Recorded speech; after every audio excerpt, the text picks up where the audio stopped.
Buenos días, les doy la bienvenida a esta nueva sesión del curso Ellas empuñan la cámara, las mujeres en el cine español, que tras el salto temporal y temático que hice el mes pasado, vuelve a, digamos, el orden que tenía planificado desde el principio, con una de mis películas fetiche de todos los tiempos, La suerte dormida, de Ángeles González Cinde, que fue una de las películas fijas durante los años en que impartí el curso de la Complutense de Género, Cine y Sociedad.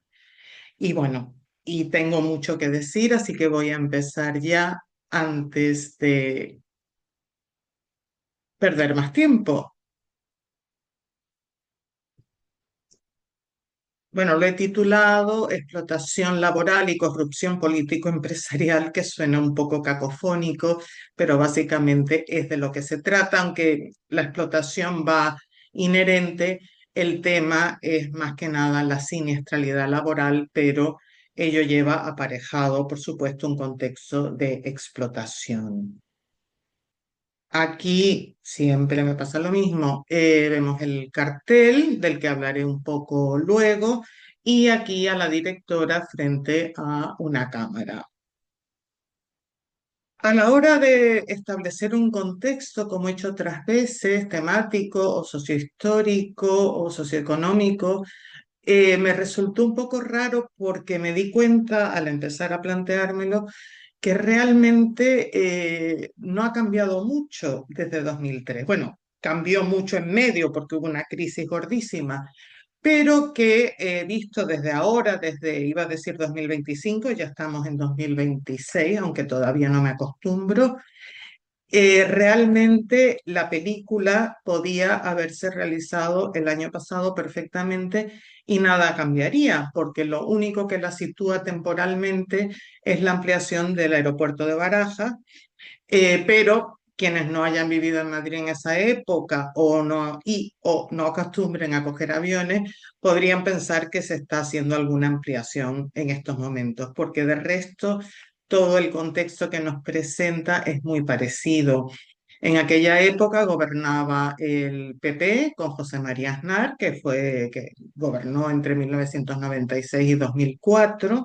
Ahora gobierna el PSOE desde 2018, pero muchas cosas no han cambiado, o como digo, cambiaron en medio, pero han vuelto a esa situación, puesto que aunque los gobiernos sean de distintos signos, el modelo socioeconómico del PP y del PSOE es exactamente el mismo.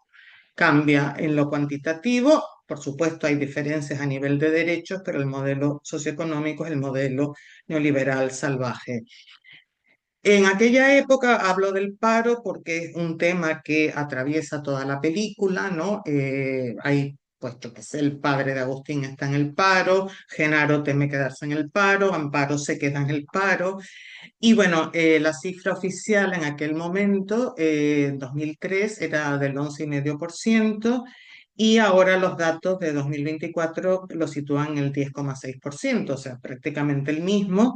Y bueno, insisto en lo de oficial porque todas estas cifras hay que cogerlas con pinzas. Desde el momento en que a una persona le cotizan o se cotiza a sí misma, si es autónoma, un solo día en un mes ya no figura en el paro. Luego hay gente que deja de inscribirse en el paro porque ya ha perdido la esperanza de encontrar empleo, sobre todo las personas mayores de 50 años, porque hay un edadismo laboral sangrante. Y luego, por el otro lado, todo hay que decirlo, también hay gente que está apuntada al paro y trabaja en negro, ¿no? Entonces, de alguna manera, este es el índice, pero eso, que es muy parecido. En medio sí llegó a niveles de un 27% en lo más gordo de la crisis, o sea que, bueno, que realmente las cifras no son tan grandes, pero el paro sigue siendo un problema serio. En aquel momento había también una altísima tasa de siniestralidad laboral. En números absolutos, he encontrado números absolutos para comparar con la actualidad, pero los números absolutos en realidad no nos dicen mucho. Lo importante es la tasa de muertes por accidente laboral por cada 100.000 personas trabajando. Y para 2002 encontré tres tasas distintas, muy diferentes entre sí, entonces he preferido no ponerla. En números absolutos hubo 1.100 muertes, mientras que el año pasado, bueno, el 2024, que es el último para el que hay cifras, el número de muertes fue de 800. Eso no nos dice cuál fue la tasa. Bueno, encontré una tasa, pero era altísima y no me parece que sea comparable. Intuitivamente sí podemos pensar que ha bajado, más allá de leyes o de que las empresas mantengan más medidas de seguridad o no. Los dos sectores donde hay mayor siniestralidad son la minería, como en la película, o por ejemplo, hace un par de meses hubo un accidente muy grave en Asturias donde murieron 5 mineros, y la construcción. Minas cada vez hay menos, o por lo menos no hay más, y la construcción también, aunque en los últimos pocos años se ha empezado a construir de nuevo, no hay el ritmo de construcción frenético que había a principios de la década. Entonces, podemos asumir que ha bajado un poco. En aquel momento había una burbuja inmobiliaria que acabaría pinchando en 2008 y dando lugar a toda esta crisis con mayúscula. Y ahora de nuevo estamos en una burbuja inmobiliaria. Los motivos son distintos, el modo, los mecanismos son distintos. No voy a entrar a explicarlo, pero la situación es sangrante. La vivienda está aumentando de precio tanto en compra como en alquiler a un 13% anual. Este último año fue un 13% y los anteriores por el estilo. Y no solo eso, sino que hay una escasez brutal de viviendas en alquiler porque se ha implantado, y esto es algo que se ha cambiado con respecto a 2003 por aquello de la mal llamada globalización. Los pisos se dedican a alquileres turísticos, no se alquila, no se hacen contratos fijos, porque claro, para un propietario o propietaria es mucho más rentable alquilar un piso por 100 euros la noche que alquilarlo a inquilinas por, no sé, cientos de euros, ¿no? Digo, 800, 1000, lo que sea. Entonces la situación es verdaderamente crítica. La corrupción política, de la que entonces había muchísimo, la sigue habiendo en todos los niveles de la administración. Y bueno, en aquel entonces el lema preferido del presidente del gobierno, José María Aznar, era España va bien. Ahora no se usan esas tres palabras porque traería malos recuerdos a quienes recordamos aquella época, pero hace escasamente unos días, cuando empezó el año, oí al actual presidente, Pedro Sánchez, decir España crece como nunca. También le escuché a alguien decir España va como un tiro, porque las cifras macroeconómicas efectivamente son buenísimas, son brillantes, se alaba la economía española en medios internacionales, pero claro, las cifras macroeconómicas no dicen nada sobre la realidad de las personas. Y les puedo asegurar que la microeconomía de mi casa no crece, no solo no crece, sino que se encoge cada vez más por la inflación, que en mi casa no es del 2,7% oficial, que según las cifras de este año que acaba de terminar, sino 4 o hasta 5 veces más alta. Pero bueno, quiero dejarlo aquí, no quiero entrar en un mitin político, pero estamos en una situación muy dura.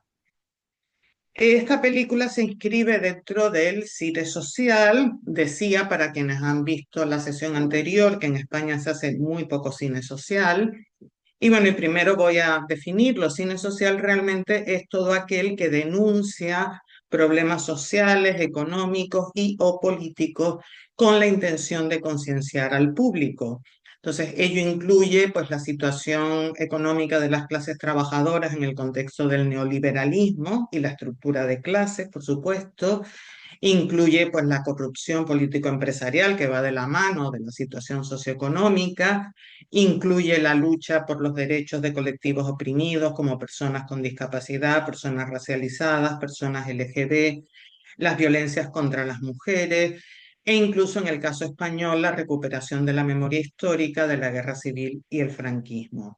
El que yo resalto y del que digo que se ha hecho poco es el que se enfoca sobre todo en la situación económica de las clases trabajadoras y en la estructura de clases. De todos modos, se ha hecho, salvo el tema de las violencias contra las mujeres, que sí ha recibido muchísima visibilidad desde que las mujeres han empezado a entrar en la industria audiovisual.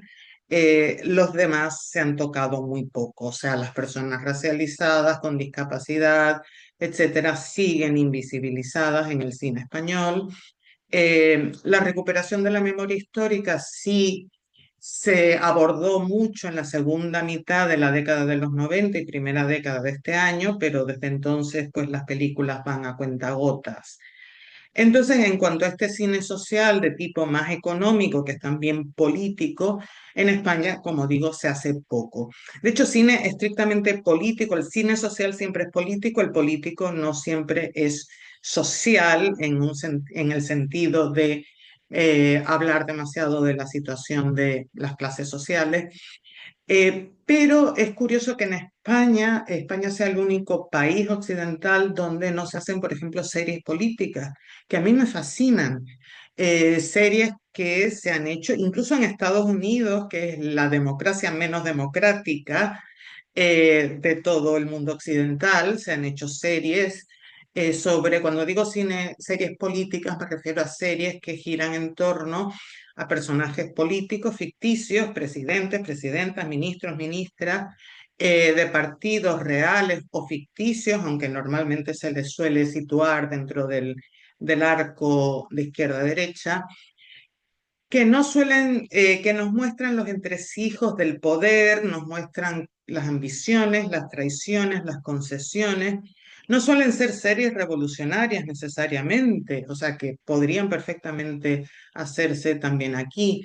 Se han hecho muchas, decía, bueno, en Estados Unidos, en Gran Bretaña, en Francia, hay algunas excelentes como Bajon Noir, El Barón Negro, o luego en Dinamarca la mítica Borgen, ¿no? También en otros países escandinavos, en España, no hay absolutamente ninguna. Y yo lo atribuyo a los rescoldos del franquismo sociológico. Todavía no se puede hacer una serie sobre políticos y políticas pertenecientes a el PP y el PSOE o partidos, digamos, ficcionalizados que les puedan corresponder. Y luego también otro de los motivos por el que se hace poco cine social y por el que aparecen pocas personas de clase trabajadora en el cine español es porque la cultura está en manos de las clases burguesas. Y hay un artículo que tienen en la bibliografía de José Cano donde se pregunta, ¿no? ¿Dónde está la clase trabajadora en el cine español?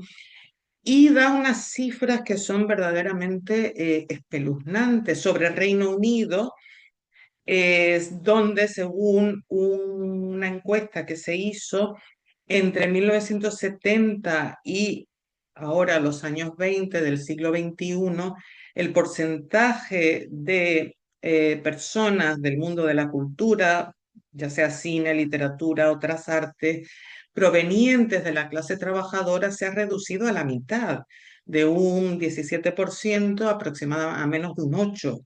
O sea, la cultura cada vez es más elitista cuando pensaríamos que debería ser todo lo contrario. Y en España no hay cifras, pero esa es también mi percepción cuando miro hacia el cine y la literatura, sobre todo, que son mis dos áreas de interés.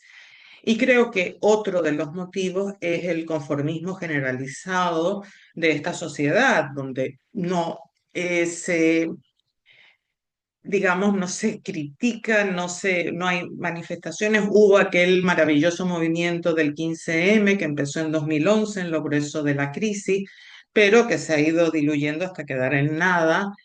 Y la última huelga general en España fue en 2012, hace 13 años. O sea, y cuando eso todavía quedaban varios años de la crisis gorda. No hablo ya de la crisis ahora, digamos, más pequeñita.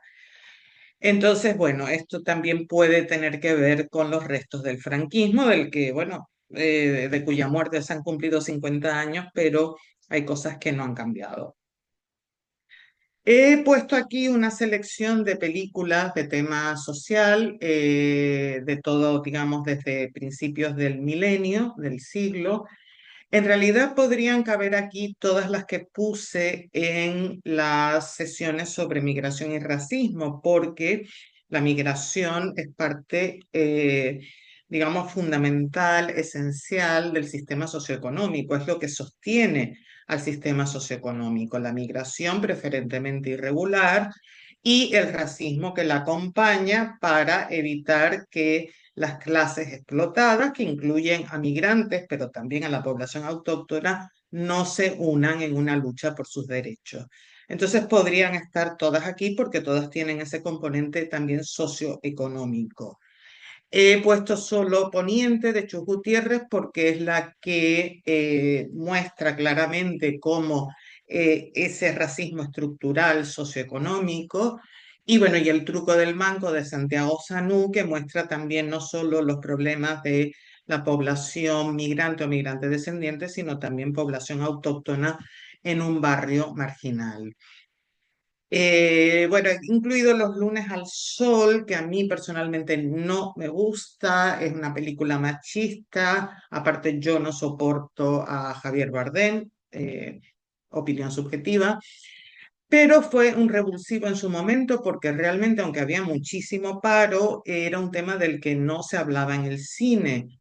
Y aquí por primera vez se le dio un protagonismo importante. Bueno, debo aclarar que el paro masculino, porque en el cine de Aranoa las mujeres ni están ni se las espera.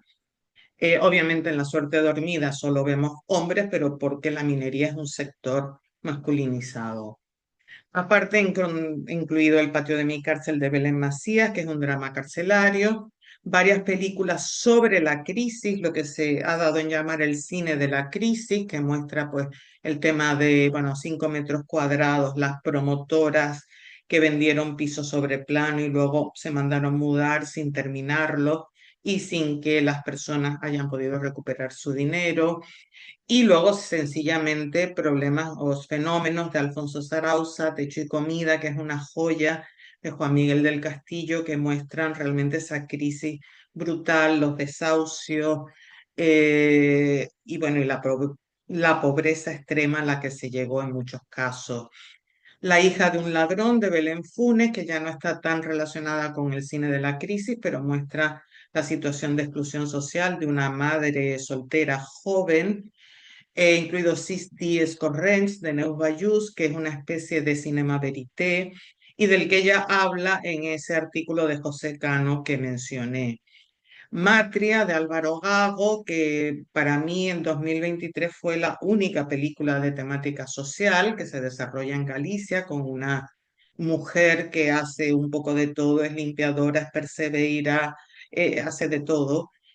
Y luego mencionar de este año, bueno, de este año ya no, pero bueno, acaba de terminar, Cuatro paredes de Ivonne Cormenzana, que me parece llamativa. A mí las interpretaciones no me llegan del todo, pero me parece importante porque muestra lo fácil que es para una persona verse desplazada de un día para otro, porque hablamos de esa cosa, esa clase media que es una entelequia.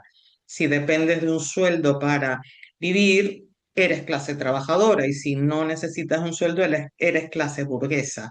Entonces aquí hay una protagonista que pertenece a la clase media, o eso cree ella, con criada y todo, y uso la palabra deliberadamente, y cómo pues de un día para otro su marido muere en un accidente y bueno, pasan una serie de cosas, tiene también una hija, es también familia monomarental y se ve en la calle, no encuentra trabajo ni como limpiadora y además siente vergüenza, ¿no? Y bueno, que esta película, como digo, es del año pasado, con lo cual aunque el tema, el enfoque sea distinto al de La suerte dormida, no hay, nos muestra que la situación no ha mejorado, o sea, mejoró después de la crisis, repito, pero no en comparación con hace 20 años.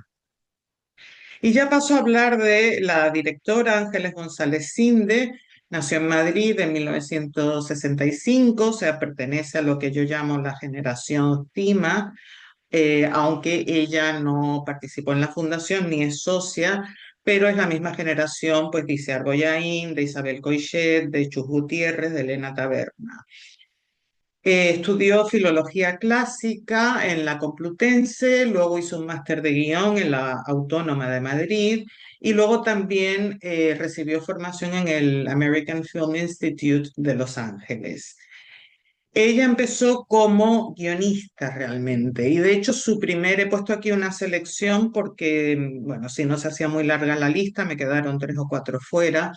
La Buena Estrella de Ricardo Franco fue el primero de 1997 y de hecho ganó el Goya a mejor guión, lo cual es muy llamativo porque en esos años a las mujeres no se las premiaba para nada. Y luego varias más. Hay varias de Gerardo Herrero, que solo he incluido dos. Gerardo Herrero es un director que en esa época hizo bastante cine social, es también el productor de La Suerte Dormida y sus películas no son grandes películas, o sea, son películas, digamos, correctas. Los guiones pueden ser estupendos, sobre todo los que ha hecho Ángeles González Cinde, pero no basta con un buen guión para hacer una gran película. Sin un buen guión es difícil hacer una buena película, pero con un gran guión, si luego la dirección le falta algo, pues no pasan de ser películas correctas. Y solo resaltar aquí Antigua Vida Mía de Héctor Olivera, que está basada en una novela de Marcela Serrano y que aborda el tema de la violencia machista dentro de la pareja. Y luego, si se fijan aquí, el único que hay guión de una película de autoría femenina es Siete Minutos de Daniela Fegerman, en la que fue co-guionista junto con la propia Fegerman. ¿Y cuál es el motivo? El motivo es que las mujeres cineastas suelen hacer cine de autora, o sea, ellas suelen escribir y dirigir sus propias películas, a veces tienen co-guionistas, pero son sus películas. Y de hecho, cuando ellas no han escrito el guión, ocurre lo contrario que con los directores hombres. Los directores hombres encargan un guión a un o una guionista, como hablaba de Gerardo Herrero, mira, quiero una película sobre este tema, y lo hacen. En el caso de las cineastas, cuando hacen películas que no han escrito ellas, es porque se las encargan, son guiones que suelen ser, digamos, flojillos, y buscan a una buena directora para que les dé un poco más de glamour. Y bueno, y ya lo he mencionado con respecto a otras directoras que suelen salir películas dictas, pero no gran cosa.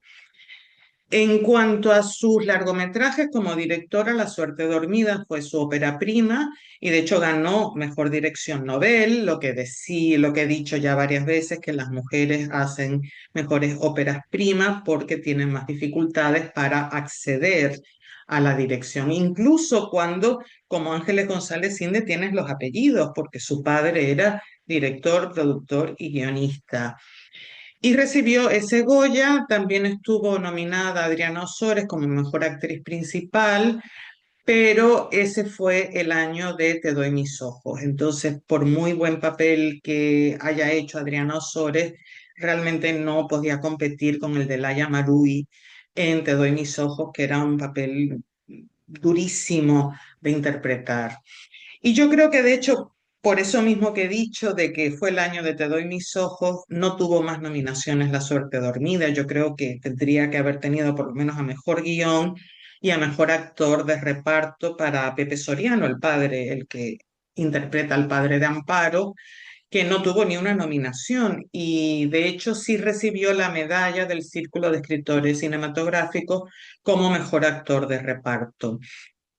Y yo creo que la academia pensó, bueno, te doy mis ojos, hay que premiarla porque fue todo un fenómeno y desde las películas de Pilar Miró fue la primera de autoría femenina que superó el millón de espectadores en taquilla. Era un tema además súper candente en aquel momento, de hecho 2003 fue el primer año en que se empezaron a llevar estadísticas de los asesinatos por violencia machista Y enseguida, en 2004, cuando el PSOE ganó las elecciones, su primera ley fue la Ley Integral contra la Violencia de Género, que de hecho fue aprobada unánimemente, algo bastante poco habitual en el Parlamento español. Y bueno, y como ya recibió tantas nominaciones, ganó todos los premios importantes: mejor dirección, mejor película, mejor actor principal, mejor actor, mejor actriz principal, mejor actriz de reparto, mejor guión original, y creo que otra más de tipo técnico, mejor sonido. Ya dices, bueno, a las demás mujeres no les vamos a dar ya más protagonismo porque si no nos lo quitan todo. Aunque de hecho también ese año el Goya al mejor guión adaptado fue para Isabel Coixet por Mi vida sin mí. O sea que no estuvo mal cuando las mujeres eran apenas un 5 o 7% del total de directores que hayan recibido este reconocimiento. Es importante. Su siguiente película fue Una palabra tuya, de 2008, y tengo que empezar a acelerar porque si no se me va a hacer muy largo esto. Está basada en una novela de Elvira Lindo, pero la escribió y dirigió Ángeles ella sola. Cambió totalmente lo que es la estructura de la novela. La novela está narrada en primera persona por el personaje de Rosario, que interpreta a Malena Alterio, y luego tenía un orden estrictamente cronológico. Lo que hizo Ángeles fue darle, digamos, el mismo protagonismo a las dos protagonistas, valga la redundancia, ¿no? A Rosario y su amiga Milagro, y quitar esto de la narración en primera persona, que suele chirriar bastante cuando se adapta una novela en primera persona y sale ahí una voz en off diciendo cosas. Y luego cambió la estructura, la hizo con saltos cronológicos, y es una película maravillosa, enternecedora, conmovedora, que además trata también sobre la clase trabajadora.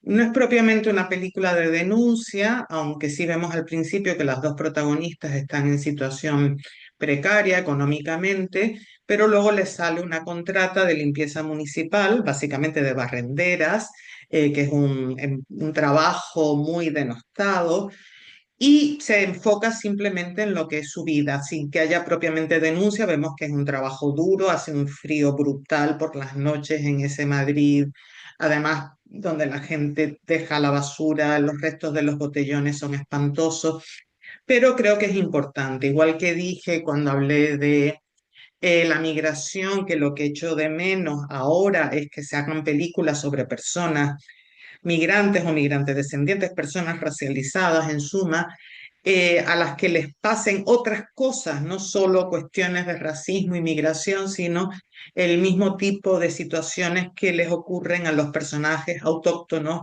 en el cine, no sé, dramas familiares, incluso historias de amor si me apuran, aunque no me gusten. Y creo que es importante que también con la clase trabajadora veamos otro tipo de situaciones que no sean necesariamente todo su sufrimiento económico. Es una película dramática, es una película triste, pero es muy bonita. Y tiene un componente anticonvencional que quiero mencionar, y que es que hay una subtrama amorosa. El personaje de Rosario entabla una relación sexual con un compañero de trabajo, y es él quien quiere una relación de mayor compromiso. Y me parece importante que plantee esto porque lo que solemos ver en el cine es que son las mujeres las que quieren compromiso, convivencia, familia, y los hombres los que escurren el bulto, cuando la realidad, a partir de cierta edad, que yo sitúo en torno a los 35 o 40, son los hombres los que están desesperados por relaciones de convivencia. En este momento de Una palabra tuya, González Cinde era presidenta de la Academia de Cine, era la primera mujer directora en tener ese cargo. Antes había habido tres actrices seguidas: Mercedes Sampietro, Aitana Sánchez Gijón y Marisa Paredes. No estoy segura de tenerlas en el orden correcto.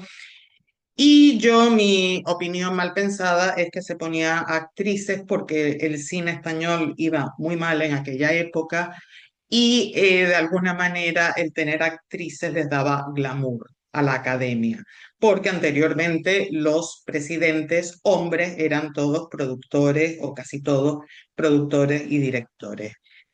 Y bueno, dejó la presidencia de la academia cuando fue nombrada ministra en 2009 en el gobierno de Rodríguez Zapatero, ministra de Cultura.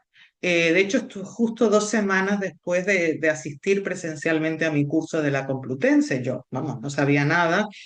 Y de hecho, pensé, bueno, hemos perdido a una cineasta porque podía haber seguido en política. De hecho, después que el PSOE perdiera las elecciones en 2011, ella dejó la política, pero claro, también le costó volver porque hay una serie de incompatibilidades para las exministras que no pueden, digamos, creo que en un plazo de 2 años beneficiarse directamente de nada que tenga que ver con el Estado. Y por supuesto, para hacer cine es imprescindible pedir subvenciones públicas.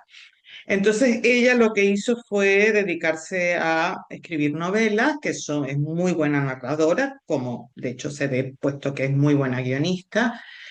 Con El Buen Hijo fue finalista del Premio Planeta y luego es que no puedo hablar mucho de las novelas. Después de Kim de 2019, que es la película que está llevando ahora al cine, que está en postproducción, aunque se estrenará este año, por eso la he puesto ya con fecha de este año, y que es una historia, la novela es una pareja británica que lleva muchos años divorciada y que viaja a Alicante porque allí han asesinado a su hija Kim, a la que hacía mucho que no veían, y descubren que tienen un nieto. La película, sé que la pareja vive en Buenos Aires, porque evidentemente si no habido que buscar a intérpretes de habla inglesa, y no sé exactamente qué cambios ha hecho. La protagonista es otra vez Adriana Ozores y el protagonista masculino es Darío Grandinetti. Y luego en medio su primera película, digamos, al regresar de esa etapa de barbecho, fue El Comensal de 2022, que está basada en una novela autobiográfica de Gabriela Ibarra, que es nieta de un empresario vasco que fue secuestrado y luego asesinado por ETA, y nos cuenta una relación padre-hija, ¿no? Un poco enlazando con mi anterior sesión sobre la hijidad.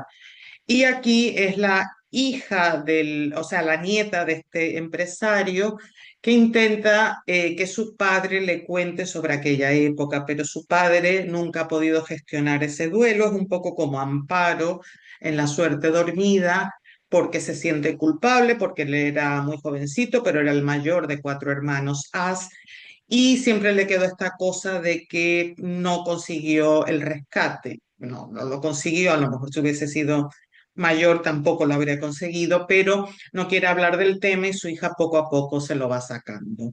Entonces, bueno, ahí lo dejo para hablar ya de La suerte dormida. Pongo esta ficha técnica para hablar un ratito de la película. El género, bueno, dije que es cine social, es por supuesto drama, y es un thriller judicial, que es otro género que en España no se cultiva mucho, no por cuestiones sociales, porque la mayoría de los thrillers judiciales pues no necesariamente hablan de cuestiones sociales, sino de asesinatos, ¿no? ¿Quién lo hizo? Si es culpable, inocente, etcétera. Pero en España hay también muy poco. Porque lo que no dije es que el cine social se puede manifestar bajo cualquier género, incluida la comedia, como vimos en Un novio para Yasmina, por ejemplo, si vieron esa sesión. Y luego tiene dos tramas, la trama judicial, que son los esfuerzos de Amparo por conseguir una buena indemnización a este chico que murió en un accidente en una mina, una mina que no, que infringía todas las medidas de seguridad habidas y por haber, eh, y que es esa lucha por conseguir una indemnización, y luego el drama personal de Amparo. Y están muy bien engarzados, el guión es magnífico, está coescrito con Belén Gopegui, que es una escritora también muy comprometida. De hecho, Ángeles González Cinde guionizó ella sola, en solitario, la novela de Belén Gopegui, La conquista del aire, que dirigió Gerardo Herrero con el título Las razones de mis amigos. Y bueno, están, de hecho, se van intercalando, o sea, el arco narrativo de las dos tramas empieza y termina al mismo tiempo. O sea, el drama personal de Amparo viene de hace 3 años, cuando murieron su marido y su hijo en un accidente del que ella se siente culpable porque ella conducía y se durmió al volante. Y hay además culpa, o sea, si ella no puede afrontar nada de esto, no solo por esa pérdida brutal, la pérdida de un hijo es algo que no se supera nunca, se siente culpable porque además ella sabía que no debía conducir esa noche, que estaba cansada, pero como le confiesa al padre, porque toda esta historia del accidente se va dosificando a lo largo de la película. Finalmente le confiesa al padre que estaba harta del marido, estaba harta del niño, estaba harta del trabajo. Entonces, claro, podemos entender ahí mejor su culpa. Pero el inicio de la trama judicial, o sea, la muerte de Paquito, de alguna manera reaviva todos esos sentimientos porque hay otra muerte, hay un duelo, el de la madre y el padre de Paquito, y luego van evolucionando paralelamente porque todo ese proceso del caso va ayudando a Amparo a procesar un poco lo que le ha ocurrido. El título, hay que explicarlo brevemente, el título original era Historia de un avestruz en un campo de arena. Yo no sé si habría funcionado porque no da idea de lo que va, y a última hora lo cambiaron en homenaje a Dulce Chacón, que murió precisamente en 2003, y un poco como eco de su gran obra, su gran novela La voz dormida, que de hecho aparece, estoy casi segura, no lo puedo comprobar al 100%, que aparece en la mesilla de noche de Amparo en la escena cuando se pelea con su padre. Entonces, de alguna manera, por ahí viene ese título que puede parecer un poco críptico, pero tiene que ver con que a Amparo la suerte se le durmió esa noche cuando ella dice, le dice al padre, es que yo soy igual de irresponsable, que esto es de la mina. El padre le dice, no, tú tuviste un mal día y mala suerte. Ellos se equivocan deliberadamente todos los días y lo hacen por codicia. La protagonista absoluta es Amparo, y de hecho el nombre es muy significativo, ¿no? Es metafórico por aquello de que sirve de apoyo a los padres de Paquito, a la madre y el padre, que sin ella pues los habrían engañado completamente. Y luego una cosa que a mí no se me ocurrió, pero luego vi en un estupendo artículo de Anya Lewis, una profesora británica, donde lo relaciona el nombre también con el recurso de amparo, que a nivel judicial es, digamos, el último recurso que queda cuando ya se han agotado todas las demás instancias. Aquí no se llega a eso, pero un poco hay esa conexión. Eh, ¿Qué iba a decir? La historia se inspira en una historia real y de hecho al final la película está dedicada a este caso concreto, este chico Joaquín de Frutos Jiménez que murió en una mina de Sepiolita en 1998 porque el abogado que llevó el caso le contó a Ángeles lo que había pasado, dijo que ganó porque consiguió la máxima indemnización, pero perdió porque no pudo llevar a toda esta gentuza a la cárcel, ¿no? Y fue, por lo visto, el caso fue incluso peor de lo que se ve en esta película. O sea, dice ella, me dice en la entrevista que les recomiendo que lean porque habla de un montón de cosas. O sea, realmente fue una entrevista fantástica. Habla, o sea, es una mujer súper sabia y bueno, y tiene las cosas muy, muy claras. Dice que hubo tantos desmanes y prevaricaciones y de todo que no lo incluyeron en la película porque habría sido inverosímil, porque a veces la realidad supera a la ficción.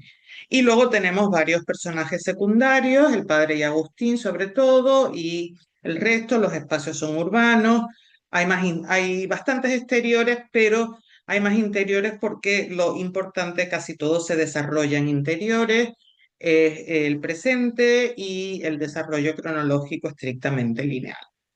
Me voy dando prisa. Y este es el prólogo. El prólogo vemos esa mina horrorosa, es casi una atmósfera post-apocalíptica, gris, árida, y que no es solo el ambiente literal de esa mina, que vamos viendo una serie de imágenes sobre ella, sino que refleja también un poco cómo está la sociedad española y refleja también el paisaje interior de Amparo en este momento. Aquí este no es exactamente el primer fotograma, debe de ser, bueno, uno del segundo o tercero. Vemos cómo se van por una cinta transportadora un montón de piedras que luego serán escupidas al otro lado, ya en más pequeño, y de alguna manera es una metáfora también de cómo se machaca y se exprime a los trabajadores. Aquí uso el masculino literal porque todos son hombres. Vemos aquí un camión y bueno, ese avión, porque lo de Barajas es importante, porque de hecho el accidente le resulta súper inoportuno a esta empresa, porque cuando vayan a ampliar las pistas van a tener que expropiar esta mina y pagarles miles de millones de euros. Y claro, si consigue amparo, ¿no? Con ese caso que está destapando, cerrarles la mina, van a perder todo ese dinero. Pero vemos eso, solo eso, arena, gris, máquinas, no vemos personas, vemos de lejos aquí a un conductor, por otro lado a otros conductores, y estos son los camiones, este es el tipo de camión con el que Paquito hacía las descargas y por lo que tuvo el accidente, porque estos camiones no sirven para esto se necesitan bulldozers. Y entonces exactamente es así como se produjo el accidente y al final de estos créditos, pues vemos que caen unas piedras al embalse, que fue donde cayó el camión con Paquito, y tardaron 5 horas en sacar el camión, con lo cual Paquito no murió ni del choque, no murió ahogado, sino de hipotermia. Y eso es lo más quizás sangrante. Luego final, para mí el final sería esta escena cuando Amparo ha conseguido la máxima indemnización, ¿no? 153.000 euros, cuando inicialmente les querían dar, bueno, 18.000, eso ya era como muchísimo, primero era un simple finiquito, y realmente Amparo tiene los datos para poder llevar a esta gentuza a la cárcel, porque lo que han cometido, todas esas infracciones, la prevaricación que hay, todo eso es pasible de cárcel. Pero, claro, un juicio para imputarlos llevaría, primero que sería muy costoso, en segundo lugar llevaría años y en tercer lugar no habría garantías de que pudiesen ganar. Entonces, por eso el abogado eh, que llevó el caso real le dijo, Ángeles, gané, pero perdí. Y bueno, y aquí pues Rosa, la madre de Paquito, decide, mira, hay una justicia de las cosas grandes y otra justicia de las cosas pequeñas y se queda con la de las cosas pequeñas, que bueno, es un palo simbólico porque las indemnizaciones simbólicamente reflejan el daño que han hecho quienes las pagan, aunque para este conjunto de empresas 150.000 euros sea calderilla. Y aquí por primera vez Amparo le da el pésame. O sea, Amparo al principio no soportaba a Rosa porque según ella estaba todo el día lloriqueando y no es el modo de llevar el luto, no es digno.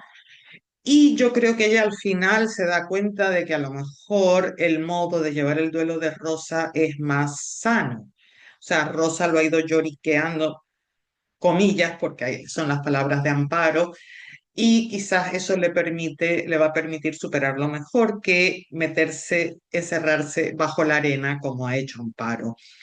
Y yo creo, mencionaba el cartel porque yo creo que este es el abrazo que debería haber figurado en el cartel, porque es un abrazo de verdad por las dos partes y lloran, mientras que el que sale en cartel es cuando la procuradora, amiga de Amparo, le da un abrazo cuando ella vuelve al juzgado por primera vez, pero Amparo no responde a ese abrazo. Este sí es un abrazo de verdad. Pero bueno, el cartel está muy bien, ya saben que yo a todos les busco pegas. Y luego el epílogo, si empezó la película con la trama judicial, o sea, la mina, ahora termina con la personal, pero lo mismo, ahora es verano, hay algo, es un ambiente mucho más luminoso, porque aunque, bueno, nos ha llevado a esta gentuza a la cárcel, pues se ha conseguido algo. y se enfoca aquí en Amparo. Esta imagen la hemos visto varias veces cuando ella pasa por esta calle. Justo ahí está el edificio donde ella vivía, al que no ha vuelto. Ella lleva viviendo en casa de su padre 3 años. Ella ni siquiera fue al piso a cerrarlo, todo lo hizo el padre. Y nunca, o sea, pasa por el portal, lo mira y no entra, pero esta vez sí entra. Aparte la vemos vestida en tonos pastel, como que se suaviza mucho toda esa actitud de amargura que ella tenía antes. Y luego entra en la casa, pasa un buen rato yendo de habitación en habitación oscura, donde oímos como una respiración agitada, como un ataque de ansiedad, y oímos también una especie de tic-tac o goteo de un grifo. No, no lo puedo situar exactamente, pero es como un poco tic, tic, tic. Y eso puede tener que ver con el tema del tiempo del que hablaré brevemente después. Y luego abre todas las persianas y cortinas y la película termina con ella recogiendo los juguetes del cuarto del niño, se hace un traveling, uy, y este es el último fotograma donde la vemos ante una puerta abierta que contrasta con todas las rejas y ventanas detrás de las cuales la hemos visto hasta ahora, que mostraré algunos fotogramas muy rapidito que mostraban su aislamiento del mundo. Y luego esta secuencia, para mí, solo por esta secuencia merece la pena ver la película, una de las mejores secuencias del cine español de todos los tiempos, que es un plano secuencia. No sé si se habrá editado algún plano contraplano, pero en principio es un plano secuencia. He puesto aquí al padre el principio, no lo puedo trasladar, tienen que ver el clip. Ella se ha metido en la cama después del primer juicio que va fatal y el padre intenta pues animarla, que coma algo, y me ha interesado mostrarlo porque siempre está con un delantal. Es un padre cuidador y me parece muy importante que aparezcan hombres cuidadores en el cine porque pueden servir de modelo a otros hombres.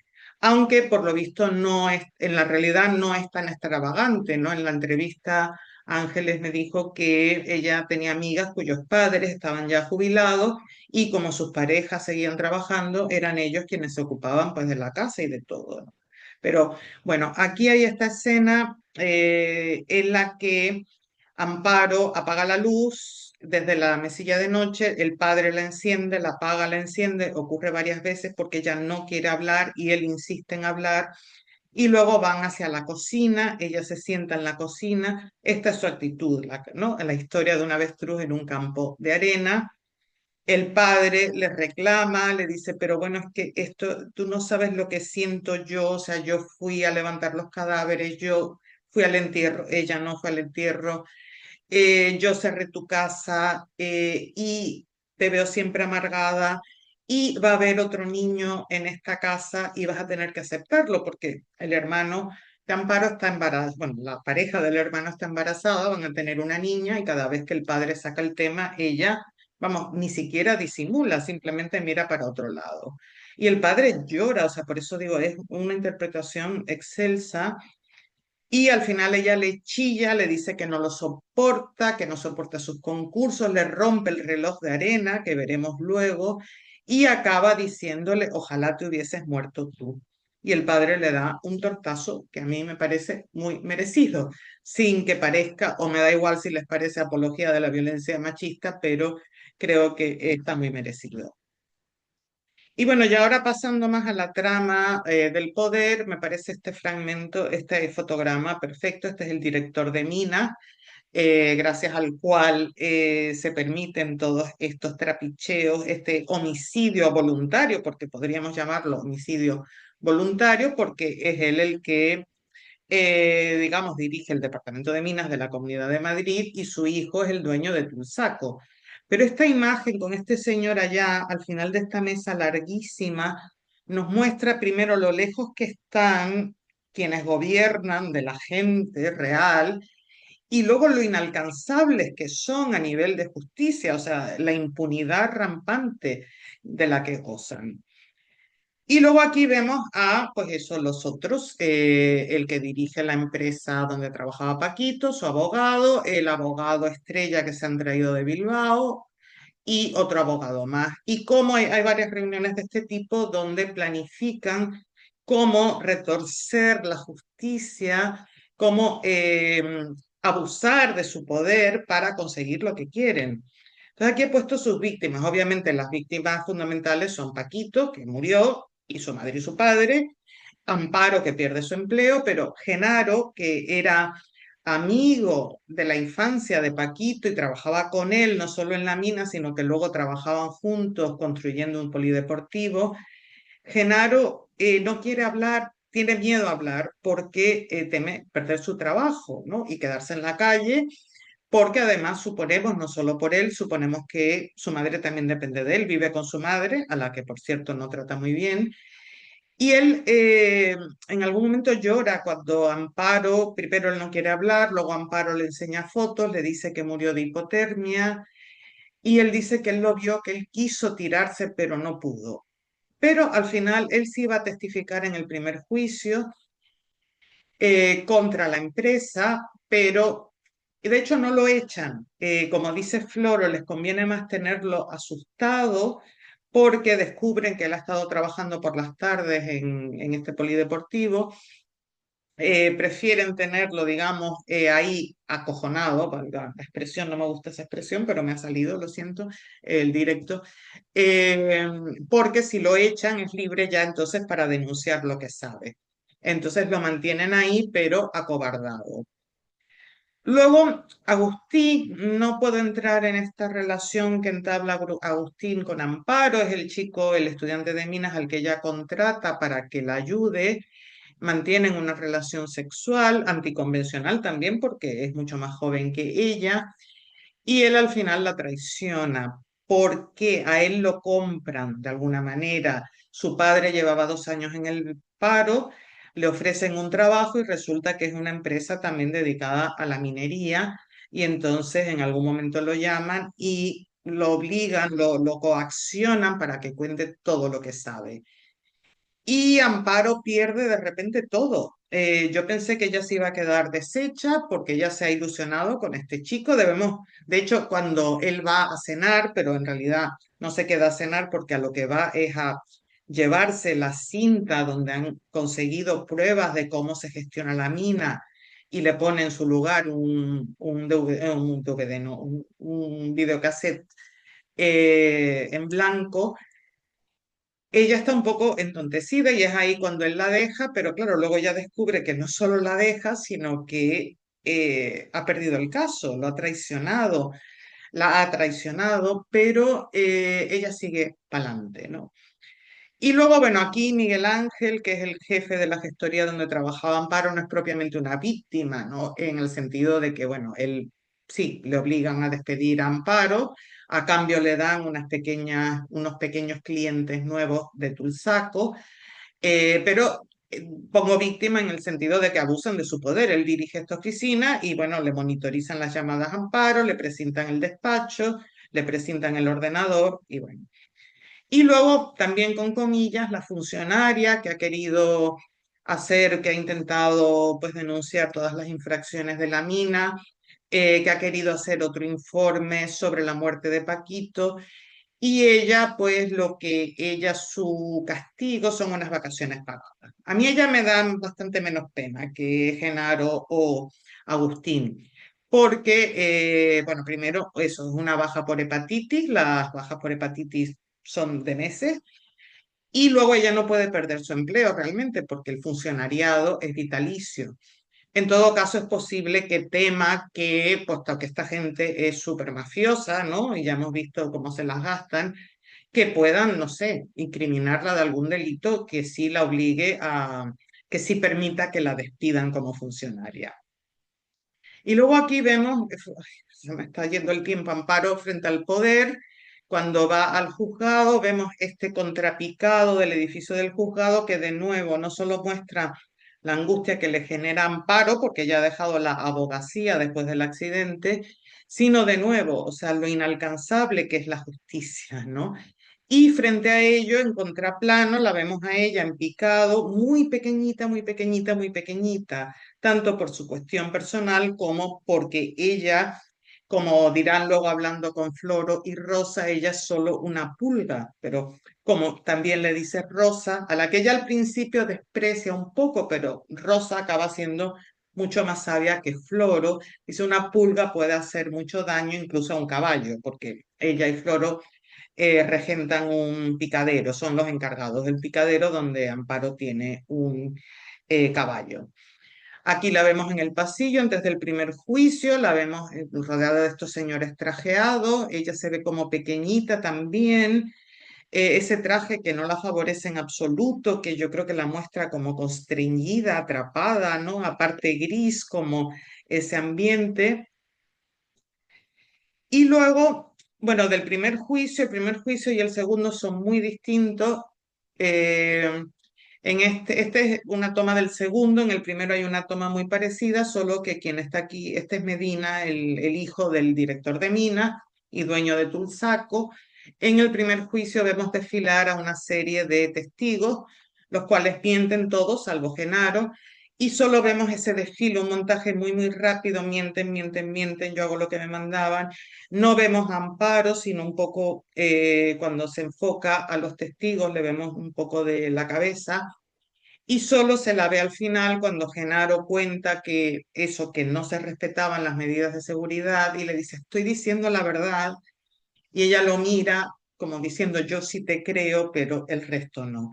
En cambio, el segundo juicio aquí es plano contra plano, aquí es Medina y entonces ella va soltando tajantemente todos los incumplimientos, todas las preguntas, ¿no? Como digo, planos contra planos, vemos a este chico, un chico porque es jovencito, muy nervioso, incluso Ormaechea, y bueno, y aquí se impone por fin Amparo. Ya luego, y bueno, me calmo, los leitmotivs, uno es los ventanas y rejas. Vemos muchísimo Amparo, eso, aislada como del mundo. Aquí es cuando va al picadero, el día que descubre que Paquito ha muerto. Aquí es un viaje en autobús después que ha estado con Floro y Rosa y no quiere hablar del tema porque Rosa llora y ella dice no la soporto, no soporto nada, pero la vemos eso apartada del mundo por un cristal. Aquí es la reja que protege a la mina, pero ella la mira desde fuera, esto lo vemos varias veces. Luego, es la entrada al edificio de su padre, y luego aquí otro viaje en autobús. Y luego la arena es otro leitmotiv, ¿no? He puesto, aparte de la arena que vemos en la mina, tanto en el prólogo como luego en numerosas tomas de la mina, aquí vemos, bueno, el tipo de arena del polideportivo que está, para el que está trabajando Genaro y estaba trabajando Paquito. Y por cierto, aquí se deja caer una cosa que me gusta de la película también es que no es nada discursiva, o sea, no hay discursitos, que es a veces uno de los peligros del cine social y político, sino que va cayendo. Por ejemplo, descubrimos a través de Rosa que si Paquito y Genaro cogieron este trabajo es porque les pagaban bien. ¿Y les pagaban bien por qué? Porque el alcalde quería inaugurar el polideportivo antes de las elecciones, ¿no? Y así se van soltando otra serie de críticas al sistema socioeconómico y sociopolítico. Esta es la zahorra que le deja Genaro a Ángeles como para que investigue. Ella le dice a la funcionaria, es el regalo de alguien que se sentía culpable. Y luego cómo después de hablar con Begoña, la funcionaria, le tira, no lo pude captar bien porque es un instante, tira toda esta zahorra encima de los geranios que estaba plantando, ¿no? Como diciendo, ahí te mancho, yo te tiro toda esta zahorra. Luego ya sí, la funcionaria la va a buscar a la parada del autobús y le da los datos. Y luego la arena del reloj que tiene su padre ve concursos de Jordi Hurtado. Curiosamente, también en este sentido la película se podría haber hecho este año porque Jordi Hurtado sigue ahí. Y es muy fan y bueno, sin entrar en detalles me recuerda a mi madre. Mi madre no tenía estudios, pero le encantaban los programas de Jordi Hurtado, El Rosco de Pasapalabra y bueno, y este reloj de arena que Amparo rompe cuando se pelea con él y luego recoge la arena y se la pone en la mano y le dice, es el poquito tiempo que he podido recuperar para 3 años, es muy poco tiempo para 3 años. Y bueno, un poco la idea de que el tiempo no lo cura todo, es obvio que no lo cura todo, pero porque hay que hacer algo. A ella lo que la empieza a curar no es que hayan pasado 3 años, sino todo lo que surge con el caso y que la moviliza, le da energías nuevas. Y ya por último, muy rapidito, la bibliografía, mi entrevista, que les recomiendo, y no por mí, sino porque, bueno, creo que merece leerse lo que tiene que decir González Cinde. El de Anya Lewis, no, aparte de que está en inglés, no está en abierto. De hecho, yo lo descubrí hace poco, a pesar de que es de 2018, y ella me lo dio personalmente porque es amiga mía. Yo colaboré este año justamente en un volumen que coeditó ella en Reino Unido. Y aquí habla sobre todo de ella como en el contexto de otras películas de abogadas mujeres, ¿no? De otras cinematografías, y cómo su lucha es doble porque es también una lucha contra el sistema patriarcal. Vimos ahí en todas esas imágenes, eran puros hombres. Luego el artículo de José Cano, del que les hablé. No hay más artículos, no pude encontrar más artículos que el de Anya Lewis sobre la suerte dormida, académico. Pero sí hay un artículo de Alfredo Menéndez Navarro donde habla sobre la salud laboral y pone como excepción La suerte dormida, como única película que aborda el tema de los accidentes laborales. Y yo creo que aunque el artículo es de 2008, yo creo que sigue siendo la única. Y él también aquí habla sobre la poca presencia del mundo del trabajo en general y de la clase trabajadora en particular en el cine, citando a José Enrique Monterde, que tiene un libro de 1997, La imagen negada. O sea, la imagen negada es la de la clase trabajadora. Y bueno, con eso termino. Les agradezco que hayan seguido hasta aquí, si han seguido hasta aquí, si no, no lo estarán escuchando. Y como siempre, les agradeceré un like, algún comentario y con eso lo dejo. Nos vemos en la próxima. Chao. Ah, no consigo pararla. Ah, problemas del directo. Chao.